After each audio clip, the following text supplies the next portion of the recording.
कैमेम्बर, ब्री, ये नाम आप में से अक्सर ने सुने हुए होंगे और इस्तेमाल भी की हुई होगी ये वाली चीज।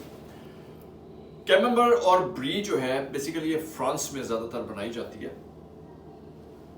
ये छोटे व्हील्स 4 इंच के व्हील से लेके 8-10 इंच 12 इंच की विड्थ तक एक डिस्क टाइप चीज बनती है।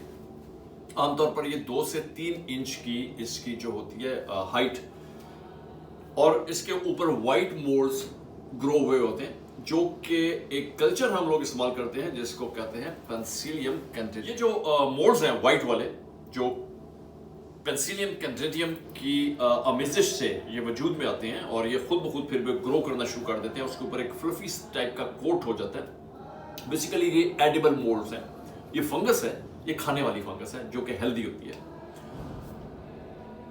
जो ब्री होती है ये बहुत ज्यादा सॉफ्ट होती है, रनी। बेसिकली ये सॉफ्ट रिपेंड चीज में आता है। रिपेंड का मतलब होता है जिसको जो पक चुका होता है उसको एजिंग की होती है, उसकी महीना 2 महीने उसको एजिंग करके, और इस दौरान में उसके ऊपर व्हाइट फंगस ग्रो करवाई जाती है और फिर ये खाने के काबिल बनती है। इसके अलावा हम फार्मर चीज मेकिंग पर हम चूंकि ये भी बना रहे हैं ब्री और कैमेम्बर, अभी हमने रिसेंटली शुरू किया। एक्सपेरिमेंट्स हम कई साल पहले कर चुके हुए थे लेकिन मौका नहीं मिल रहा था, पहले काम इतना ज्यादा होता था। तो भी चूंकि सर्दियां हैं तो मेरा इस साल बड़ा प्रोग्राम था क्योंकि हम नई फैक्ट्री में शिफ्ट हुए थे, तो मेरा एक प्लान था और उस प्लान के तहत मैंने कैमेम्बर और ब्री की प्रोडक्शन को शुरू करवा दिया हुआ है। इसके साथ मिलती जुलती हमारे पास एक प्रोडक्ट होती है जिसको हम कैम्ब्री जेरी कहते हैं। कैम्ब्री जेरी बेसिकली एक बड़ा व्हील होता है।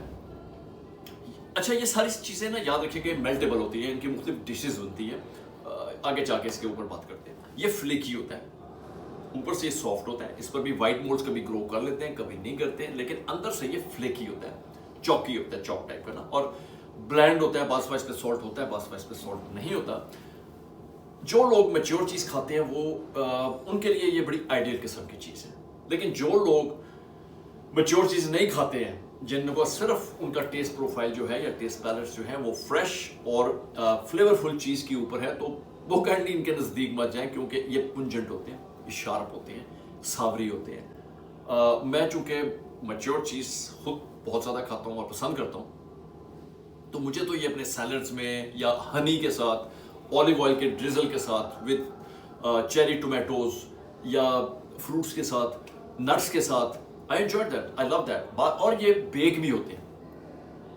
आपको मुख्तलिफ किस्म की वेबसाइट्स के ऊपर जब आप ब्री या कैमेम्बर या ब्री के बारे में रेसिपीज चाहिए होंगी तो ढेरों के हिसाब से आपको रेसिपीज मिल जाएंगी। मैच्योर चीज होती है जिसको एज किया जाता है। जो चीज केव्स में, जो कि कोल्ड स्टोर होते हैं, जिनका एनवायरनमेंट टेम्परेचर कंट्रोल होते हैं, उनका एम्बियंस कंट्रोल होता है, उसका मॉइस्चर लेवल कंट्रोल हुआ होता है, और उसमें एक खास टेम्परेचर के ऊपर इनको तैयार किया जाता है। इनको मौका दिया जाता है कि इन पर फंगस ग्रो करे, ये पुराने हो, इनकी राइंड जो उसकी सर्फेस है वो सख्त हो, तब जाकर कोई चीज़ ऐसी होती है जो साल साल पड़ी रहती हैं, साल साल 2-2 साल मैच्योर हो रही होती हैं। जैसे हम पार्मेसानो वगैरह बनाते हैं, चेडर बनाते हैं, वो 6 महीने पुरानी होती है, ठीक है।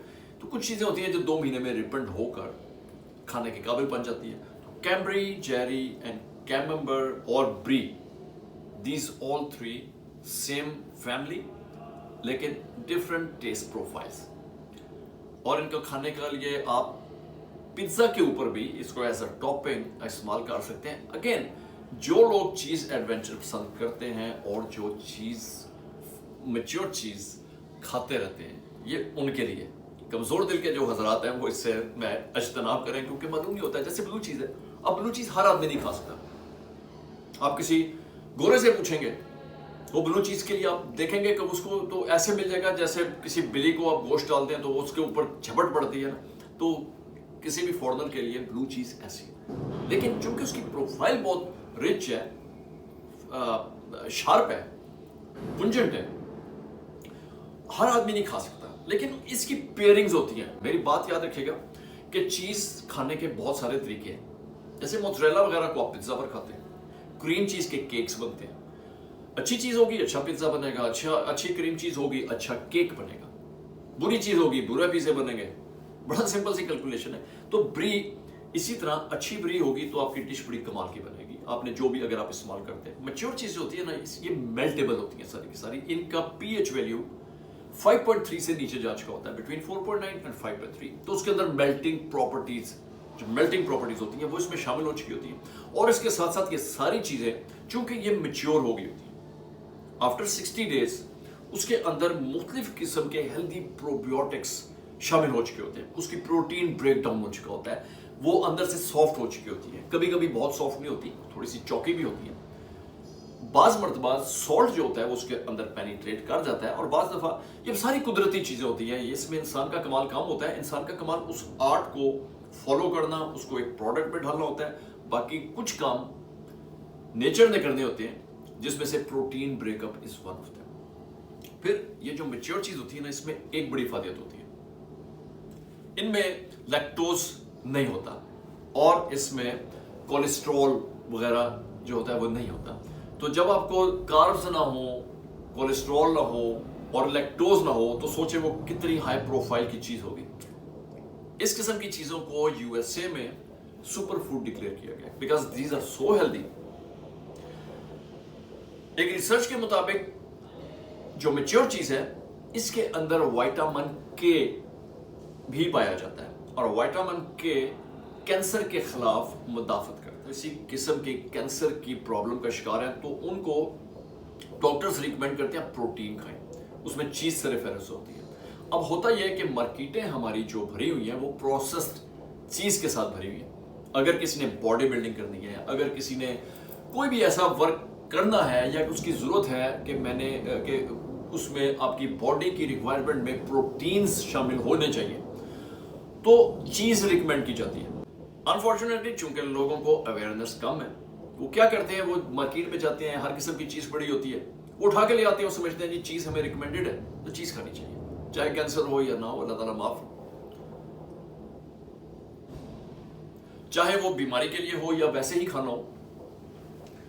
याद रखें, जो मार्केट की प्रोसेस चीज है, ये बेसिक इसका जो इंग्रेडिएंट होते हैं, इसमें से अक्सर में वेजिटेबल फैट्स होते हैं और बड़ी हाई क्वांटिटी में होते हैं। खासतौन जो ये चेडर स्लाइसेस या ये इस किस्म के जो स्लाइसेस पैक्स में आते हैं, बहुत सारी कॉटेज चीज जो है वो इस किस्म के दूध से बनी होती है, जिसमें से क्रीम निकाली गई होती है और उसमें एडिटिव्स, वे powder, milk powder, vegetable fats add कर दिए जाते हैं। इसी तरह बहुत सारी मोज़रेला इस किस्म की पाई जाती है जो कि वेजिटेबल फैट से बनती है।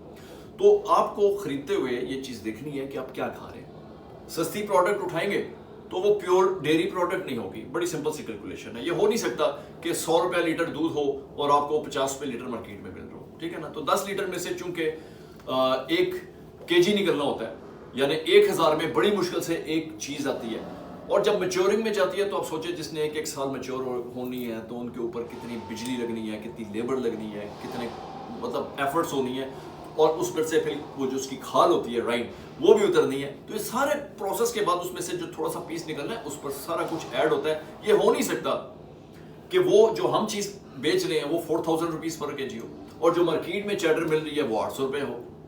सिंपल, वो ये प्योर है dairy product, full of probiotics, full of calcium, full of health. और दूसरी जो प्रोडक्ट है, जो स्लाइसेस वगैरह है, जो आप सस्ती से 70-30 मोज़रेला वगैरह में इस्तेमाल करते हैं, सारे रेस्टोरेंट इस्तेमाल करते हैं 70-30, क्योंकि अवेयरनेस नहीं है ना। वो जितने भी चेडर इस्तेमाल कर रहे होते हैं वो बेसिकली वेजिटेबल फैट इस्तेमाल कर रहे होते हैं। वो चीज की फायदियत तो नहीं होती है, बल्कि वो उल्टा हेल्थ इश्यूज क्रिएट करता है। बेसिक मकसद अवेयरनेस क्रिएट करना है। चॉइस आपकी है, आप क्या खाना चाहते हैं। दुनिया सारी खाती है, प्रोसेस खाती है, दुनिया बीमार भी पड़ती है, दुनिया सेहतमंद भी चलती है, अच्छी चीजें खाने वाले भी हैं, वो भी हैं जिनको मालूम नहीं है। सर दुनिया बड़ी तरक्की कर गई हुई है, अगर दूध बनाने के फार्मूले आगे हुए ना तो चीज बनाने के भी बड़े आगे हुए। अपना ख्याल रखिएगा, दुआओं में याद रखिएगा। I love you all. Pakistan जिंदाबाद।